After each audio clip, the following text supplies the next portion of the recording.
Hi friends, നിങ്ങളുടെ സ്വപ്ന ജോലിയായിട്ടുള്ള RRBJയുടെ ഒന്നാം കടമ്പ കടന്നവരാണ് നിങ്ങളിൽ പലരും. ഇനി അങ്ങോട്ട് എങ്ങനെയാ, ഇനി എന്താ ചെയ്യേണ്ടത്? നമുക്കറിയാം CBT2 കുറച്ചും കൂടെ ബുദ്ധിമുട്ടാണ്. അല്ലെങ്കിൽ 100 മാർക്കിന്റെ CBT1 പോലെയല്ല 150 മാർക്കിന്റെ CBT2. 120 മിനിറ്റിൽ 150 മാർക്കിന്റെ വലിയൊരു സിലബസ് തന്നെ അവിടെ കവർ ചെയ്യാനുണ്ട്. അതിൽ 100 മാർക്ക് ഏതാണ്? ടെക്നിക്കലാണ്. ബാക്കി 50 മാർക്കേ നോൺ ടെക്നിക്കൽ ഉള്ളൂ.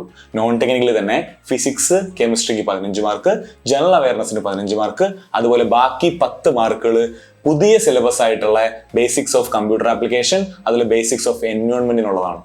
സോ നമുക്ക് എങ്ങനെ ഇനിയുള്ള വളരെ കുറച്ച് ദിവസങ്ങളേ ഉള്ളൂ, നമുക്ക് ഏകദേശം 20 to 25 ഡേയ്സിന്റെ ഒരു മാർജിൻ ഉണ്ടെന്ന് വിചാരിക്കുക, പഠിക്കാനുള്ള ടൈം ഉണ്ടെന്ന് വിചാരിക്കുക.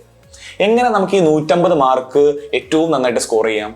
അത് നമുക്ക് ആദ്യം പ്രീവിയസ് ഇയർ കട്ട് ഓഫ് അറിയണം. കഴിഞ്ഞ കൊല്ലങ്ങളിൽ വന്നിട്ടുള്ള കട്ട് ഓഫ് വെച്ച് നോക്കുമ്പോൾ അറിയാം, ഏകദേശം 90 to 95 ആണ് ഈ അൺറിസർവ്ഡിന്റെ അല്ലെങ്കിൽ ജനറലിന്റെ കട്ട് ഓഫ്. അതായത് ഈ തവണ കുറച്ചുകൂടെ കോമ്പറ്റീഷൻ കൂടി, കുറച്ചുകൂടെ ഒഴിവുകൾ കുറഞ്ഞ ഈ ഒരു അവസ്ഥയിൽ 100+ മാർക്ക് വാങ്ങിക്കുന്നവർ മാത്രമേ എന്ത് ചെയ്യുള്ളൂ, കയറി പോവുകയുള്ളൂ.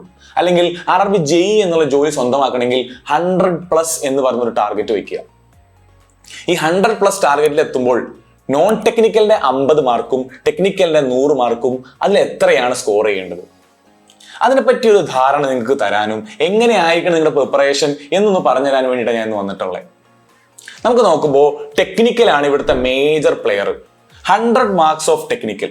അതിനുവേണ്ടി നിങ്ങൾക്ക് സ്കോർ അക്കാഡമി ടെക്നിക്കലിന്റെ ഡീറ്റെയിൽഡ് സിലബസ് കവർ ചെയ്തിട്ടുള്ള ക്ലാസ്സുകളും സെലക്ടഡ് ടോപ്പിക്സിന്റെ നോട്ടുകളും ടെസ്റ്റുകളും ഒരു പാക്കേജ് പോലെ പ്രൊവൈഡ് ചെയ്തിട്ടുണ്ട്. സോ നിങ്ങൾ എപ്പോഴും ഏറ്റവും കോൺസെൻട്രേറ്റ് ചെയ്യേണ്ടതും ഒരു 70+ മാർക്ക് സ്കോർ ചെയ്യേണ്ടതും എവിടെ നിന്ന് തന്നെയാണ്? ടെക്നിക്കലിൽ നിന്ന് തന്നെയാണ്. പൊതുവേ കേരള PSCയുടെ ടോപ്പിക്സ് വെച്ച് നോക്കുമ്പോൾ RRBJ ടെക്നിക്കൽ കുറച്ചുകൂടെ എളുപ്പമാണ്. സോ 70+ മാർക്ക് സ്കോർ ചെയ്യുന്ന രീതിയിൽ തന്നെ ടെക്നിക്കൽ പ്ലാൻ ചെയ്യുക. പക്ഷേ എല്ലാവർക്കും ബുദ്ധിമുട്ട് വരുന്ന നോൺ ടെക്നിക്കലിന്റെ പാർട്ട്, ഈ നോൺ ടെക്നിക്കൽ പാർട്ടിലെ 50 മാർക്ക് എങ്ങനെ സ്കോർ ചെയ്യും? അതിനെപ്പറ്റി നമുക്കൊന്ന് കനത്തിൽ തന്നെ ആലോചിക്കാം. എങ്ങനെ വേണം ആ പാർട്ട് സ്ട്രാറ്റജൈസ് ചെയ്യാൻ വേണ്ടിയിട്ട്? വലിയ സിലബസും കുറച്ച് ചോദ്യങ്ങളും ചോദിക്കുന്ന ആ ഒരു ഏരിയ. സിലബസ് വാസ്റ്റ് ആണ്, ചോദ്യങ്ങൾ കുറവാണ്. സോ അവിടെ സ്ട്രാറ്റജിക്കലായിട്ട് മൂവ് ചെയ്താലേ, അവിടെ ബുദ്ധിപരമായിട്ട് പഠിച്ചാൽ മാത്രമേ നമുക്കത് സ്കോർ ചെയ്യാൻ പറ്റുള്ളൂ. അല്ലെങ്കിൽ ആ 50 മാർക്കിൽ ഒരു 30+ മാർക്സ് എങ്കിലും സ്കോർ ചെയ്താൽ മാത്രമേ നമ്മൾ ക്വാളിഫൈ ചെയ്യുള്ളൂ. സോ ഈ 50 മാർക്കിൽ ഫിസിക്സ് കെമിസ്ട്രിയുടെ 15 മാർക്കും ജനറൽ അവയർനെസിന്റെ 15 മാർക്കും ഇതിനെ നമുക്ക് കോമൺ ടോപ്പിക്സ് ആയിട്ട് കരുതാം. അതായത് CBT1ലും CBT2ലെയും കോമൺ ടോപ്പിക്സ് ആയിട്ട് കരുതാം. ഇനി പുതിയ ടോപ്പിക്സ് ആയിട്ടുള്ള, കമ്പാരിറ്റീവ്ലി പുതിയ ടോപ്പിക്സ് ആയിട്ടുള്ള CBT2ൽ മാത്രമുള്ള കമ്പ്യൂട്ടറും എൻവയോൺമെന്റും, basics of computer application, basics of environment and pollution control, ഇതിനെ പുതിയ ടോപ്പിക് ആയിട്ട് കരുതാം. സോ കോമൺ ടോപ്പിക്സും ന്യൂ ടോപ്പിക്സും. ഈ കോമൺ ടോപ്പിക്സിനെ ആദ്യം നോക്കുകയാണെങ്കിൽ കോമൺ ടോപ്പിക്സിൽ നിങ്ങൾ റിവൈസ് ചെയ്യുക. കഴിഞ്ഞ വട്ടം CBT1ന് വേണ്ടി പഠിച്ച കാര്യങ്ങൾ അന്ന് ഉണ്ടാക്കിയിട്ടുള്ള നോട്ട്സ് വെച്ചിട്ട് റിവൈസ് ചെയ്യുക. കൂടുതൽ ടെസ്റ്റുകൾ വെച്ചിട്ട് ആ ഭാഗത്തിനെ, ജനറൽ അവയർനെസ്സും ഫിസിക്സ് കെമിസ്ട്രി എന്ന് പറയുന്ന ഭാഗത്തിനെ മാക്സിമം റിവൈസ് ചെയ്യുക. അതിനുവേണ്ടി കുറച്ച് സമയം മാറ്റി വയ്ക്കുക, റിവിഷന് മാത്രം. ആ 15-30 മാർക്കിനേക്കാൾ കൂടുതൽ ഈ തവണ കോമ്പറ്റീഷൻ ഉണ്ടാക്കാൻ പോകുന്നത് കമ്പ്യൂട്ടറിന്റെയും എൻവയോൺമെന്റിന്റെയും ന്യൂ സിലബസ് ആണ്. പുതിയ 20 മാർക്കുകളാണ് ഈ തവണ എന്ത് ചെയ്യാൻ പോകുന്നത്, കോമ്പറ്റീഷൻ ഉണ്ടാക്കാൻ പോകുന്നത്. നോൺ ടെക്കിന്റെ കാര്യത്തിൽ കേട്ടോ, ടെക്ക് വേറെ തന്നെ ഒരു ഏരിയ ആണ്. നോൺ ടെക്കിന്റെ 50 മാർക്കിൽ ഈ 20 മാർക്ക് അതിനൊരു പാക്കേജ് ആയിട്ട് കാണുക.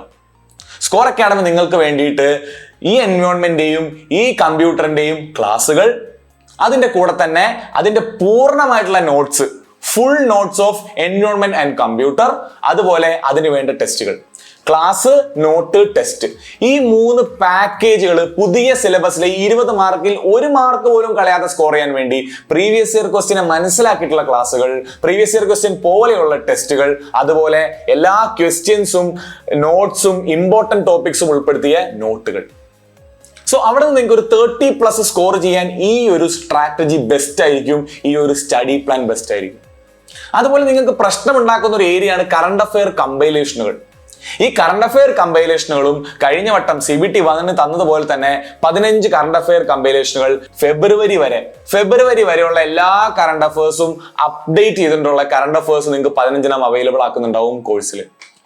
സോ നിങ്ങൾക്ക് ഈ പറയുന്ന പോലെ ന്യൂ ടോപ്പിക്സും കറണ്ട് അഫെയർ കമ്പൈലേഷനും ഓൾഡ് ടോപ്പിക്സ് അല്ലെങ്കിൽ കോമൺ ടോപ്പിക്സിനെയും റിവൈസ് ചെയ്തുകൊണ്ടും നിങ്ങൾക്ക് ഈ 50 മാർക്സിന് 30 മാർക്സ് സുഖമായിട്ട് സ്കോർ ചെയ്യാൻ പഠിച്ചു കഴിഞ്ഞാൽ അതുകൊണ്ടൊന്നും തീരുന്നില്ല കേട്ടോ. നിങ്ങൾ CBT 1 എഴുതിയ കുട്ടികളാണെങ്കിൽ നിങ്ങൾക്ക് അറിയാം, ടെസ്റ്റ് ആണ് ഏറ്റവും പ്രശ്നക്കാരൻ, അല്ലെങ്കിൽ സമയമാണ് ഏറ്റവും പ്രശ്നക്കാരൻ. മിക്കവാറും കുട്ടികൾ 70 to 80 ക്വസ്റ്റ്യൻസേ ചെയ്തുള്ളൂ 100 ക്വസ്റ്റ്യൻസിൽ. നമുക്ക് 100 ക്വസ്റ്റ്യൻസിൽ 100 ക്വസ്റ്റ്യൻസ് ചെയ്താൽ മാത്രമേ നമ്മൾ ക്വാളിഫൈ ആവുള്ളൂ. സോ എല്ലാവർക്കും ആ ബുദ്ധിമുട്ട് നേരിട്ടിട്ടുണ്ട്. ഈ തവണ മാത്സും റീസണിങ്ങും CBT 2 ഇല്ലാത്തതുകൊണ്ട് സമയം കുറച്ചുകൂടെ മെച്ചപ്പെടുത്താം. എന്നാലും നമ്മൾ ഈ 150 ക്വസ്റ്റ്യൻസ് 120 മിനിറ്റ്സിൽ ചെയ്യണമെങ്കിൽ നിർബന്ധമായിട്ട് നിങ്ങൾ സമയം കാൽക്കുലേറ്റ് ചെയ്യാൻ വേണ്ടിയിട്ട് ടെസ്റ്റുകൾ എടുക്കുക.